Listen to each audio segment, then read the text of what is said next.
Welcome to an unprecedented look at the wealthiest government administration in modern history.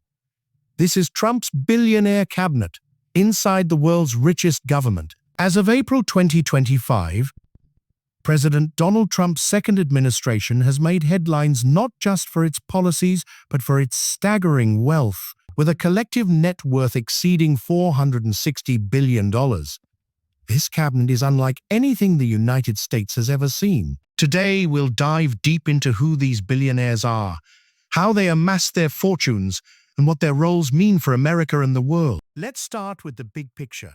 Donald Trump, himself a billionaire with an estimated net worth of $5.1 billion, has surrounded himself with some of the richest individuals on the planet. This administration includes at least 13 billionaires, a number that dwarfs the wealth of any previous U.S. cabinet. For comparison, President Joe Biden's cabinet was worth about $118 million combined. Trump's first-term cabinet in 2017 was valued at around $6.2 billion, which was record-breaking at the time. But this 2025 cabinet, it's in a league of its own, with some estimates suggesting the core cabinet alone is worth over $10 billion.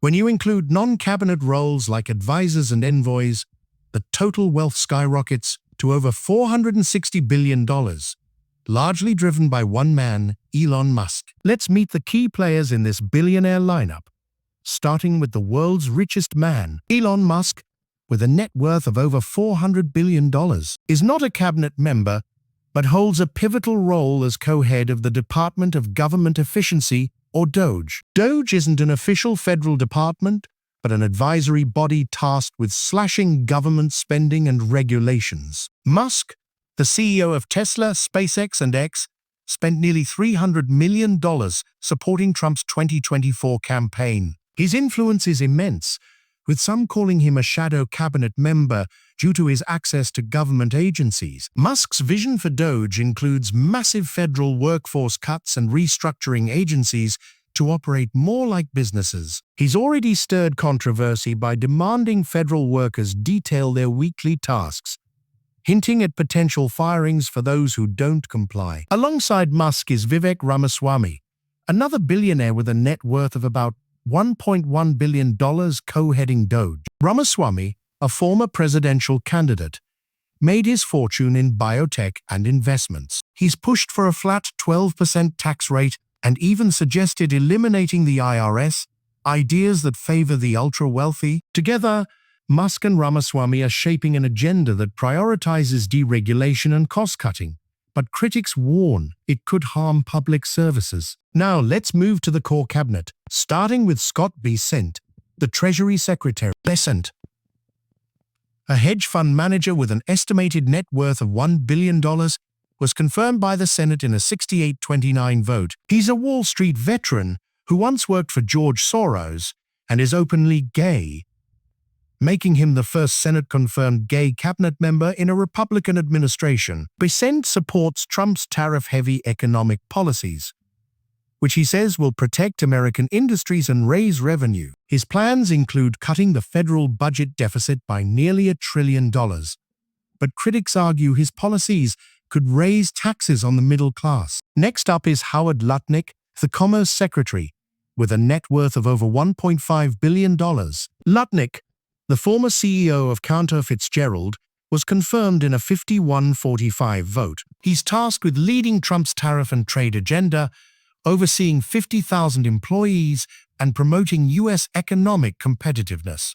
Lutnick disclosed assets worth at least $806 million and has ties to over 800 entities, raising concerns about potential conflicts of interest.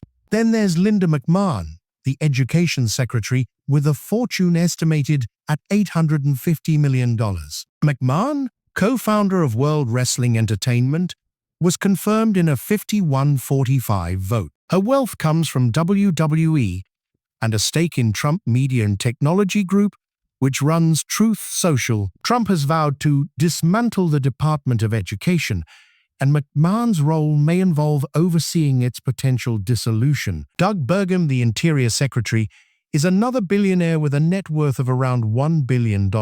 The former North Dakota governor made his fortune in software before entering politics. Burgum's ties to the oil and gas industry have raised eyebrows, especially since the Department of the Interior oversees public lands and drilling. He's expected to push Trump's drill agenda, which could expand fossil fuel production. Kelly Loeffler, tapped to lead the Small Business Administration, has a net worth tied to her husband, Jeffrey Sprecher, estimated at $1 billion. Loeffler, a former Georgia senator, was confirmed in a 52-46 vote. Her background includes running a cryptocurrency trading platform, and she's a major Trump donor. Her role will focus on supporting small businesses, but critics question her commitment to Main Street over Wall Street. Jared Isaacman, nominated to head NASA, is a tech billionaire worth about $2 billion. Isaacman, a commercial astronaut and SpaceX ally, made his fortune through payment processing and private space ventures. His nomination reflects Trump's push for private sector involvement in space exploration. Then there's Chris Wright, the energy secretary whose wealth comes from Liberty Energy, a fracking services company. Wright, a vocal climate change skeptic, aligns with Trump's goal of maximizing U.S. energy production. He's divesting his holdings in Liberty Energy to avoid conflicts, but his appointment signals a fossil fuel-friendly agenda. Beyond the cabinet, Trump has appointed billionaires to key diplomatic and advisory roles. Charles Kushner, a real estate tycoon and father of Jared Kushner, is the ambassador to France. His net worth is in the billions, though his past includes a 2005 conviction for tax evasion and witness tampering. Warren Stevens, an investment banker worth $3.4 billion, is the ambassador to the United Kingdom. Tillman Fertitta, owner of the Houston Rockets and Landry's Inc., worth $2 billion, is the ambassador to Italy. Steve Witkoff, a real estate billionaire, serves as Trump's Middle East envoy. David Sachs, a venture capitalist, is the AI and crypto czar, pushing for minimal regulation in these sectors. Each of these appointees brings immense wealth and influence, but their appointments have sparked debate. Why does this wealth matter? Let's explore the implications. Trump's campaign was built on a populist message, appealing to working-class Americans frustrated by stagnating wages and job losses. He promised to put America first, protect jobs, and lower costs for ordinary families. Yet, his cabinet is dominated by billionaires whose interests often align with Wall Street, not Main Street. Critics argue this creates a disconnect between Trump's rhetoric and his administration's priorities. For example, Trump's 2017 tax cuts, which many of these billionaires supported, disproportionately benefited the wealthy. The cuts added $1.5 trillion to the national debt and allowed billionaires to pay lower tax rates than the working class. Now, Trump and his cabinet are pushing to extend these cuts and introduce new ones, including lowering the corporate tax rate to 15%. This could cost another $200 billion and primarily benefit large corporations. Meanwhile, policies like tariffs, championed by Besant and Lutnick, could raise prices on everyday goods like groceries and gas. Some estimates suggest American families could face an extra $1,300 in annual costs due to these tariffs. The focus on deregulation, led by Musk and Ramaswamy, also raises concerns. While they argue it will boost efficiency, critics warn it could weaken consumer protections and environmental standards. For instance, Burgum and Wright's push for fossil fuel expansion could undermine efforts to combat climate change. Their policies may prioritize. Many of these billionaires have vast business empires that could benefit from their government roles. Lutnick's ties to 800 entities and McMahon's stake in Truth Social are just two examples. While some, like Wright, are divesting assets, the sheer scale of their wealth makes it hard to eliminate all potential conflict. This has led to accusations that Trump's administration represents rule by the top 0.1%. Public Citizen, a watchdog group, notes that 16 of Trump's top 25 appointees are among the 813 billionaires in the U.S. This concentration of wealth is unprecedented, even compared to the Gilded Age, a time of rampant corruption. But it's not just about money, it's about power and influence. These billionaires aren't just advisors. They're shaping policy on everything from taxes to trade to energy. Musk, for example, has been involved in cabinet meetings despite not being a Senate-confirmed official. He's even threatened to fund primary challenges against Republican senators who don't support Trump's nominees. This level of influence has raised questions about who's really running the show. Trump has insisted that his cabinet secretaries, not Musk, are in charge of agency cuts. But Musk's presence at high-level meetings and his public statements suggest otherwise. Energy Secretary Chris Wright has downplayed Musk's role, saying he's just tech support for government efficiency. Yet Musk's DOGE initiatives, like the workforce pulse check, have caused unease among federal employees. Some fear mass layoffs, which could disrupt critical services like Social Security or veterans care. The wealth of this administration also contrasts sharply with Trump's base. Many of his supporters are working-class Americans who feel left behind by globalization and elite institutions. Trump's ability to connect with them, despite his own wealth, has been a hallmark of his political success. Analysts point to his focus on pride in God, family, and country as a reason for his appeal. But the billionaire cabinet complicates this narrative. How can an administration of ultra-wealthy elites deliver for the 99.9999% of Americans? That's the question many are asking as Trump's second term unfolds. Let's look at some specific policy areas where this wealth could shape outcomes.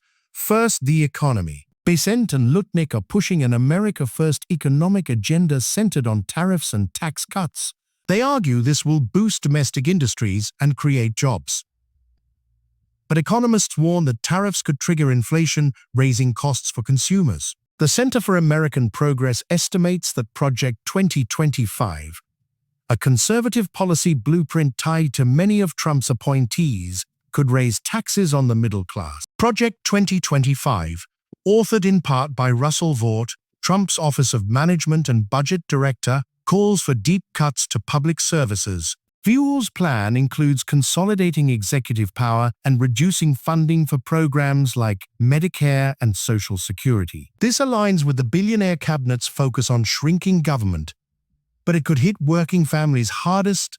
Second, energy and the environment. Burgum, Wright, and Lee Zeldin, the EPA administrator, are all skeptical of climate change action. Zeldin, with a 14% environmental scorecard from the League of Conservation Voters, has opposed clean energy investments. Burgum's oil industry ties and Wright's dismissal of a climate crisis suggest a rollback of Biden-era green policies. This could mean more oil and gas drilling, fewer clean energy projects, and higher carbon emissions. Environmental groups warn this approach could worsen the climate crisis and increase costs for consumers. Third, technology and innovation. Musk, Zuckerman, and Sachs are driving Trump's tech agenda, focusing on AI, crypto, and space. Sachs, as AI and crypto czar, wants to minimize regulation to spur growth in these industries. Zuckerman's NASA leadership could prioritize commercial space ventures over traditional government programs. Musk's influence extends across these areas, given his stakes in Tesla, SpaceX, and X. While this could accelerate innovation, it risks favoring private profits over public interest. Finally, let's talk about public perception. Trump's billionaire cabinet has drawn both praise and criticism. Supporters argue that these successful business leaders bring expertise and efficiency to government. They point to Musk's track record at Tesla and SpaceX as proof that billionaires can deliver results. Besant's Wall Street experience and Lutnick's trade expertise are seen as assets for navigating a complex global economy. But opponents see a different story. They argue that this cabinet is out of touch with the struggles of everyday Americans. The Democratic National Committee has called Trump's picks special interest billionaires focused on their own bottom lines. They warn that policies like tax cuts and deregulation will widen inequality and hurt the middle class. Public Citizen's report highlights the stark contrast between the administration's wealth and the average American's income of $61,000 a year. This gap fuels perceptions of a government by and for the ultra-rich.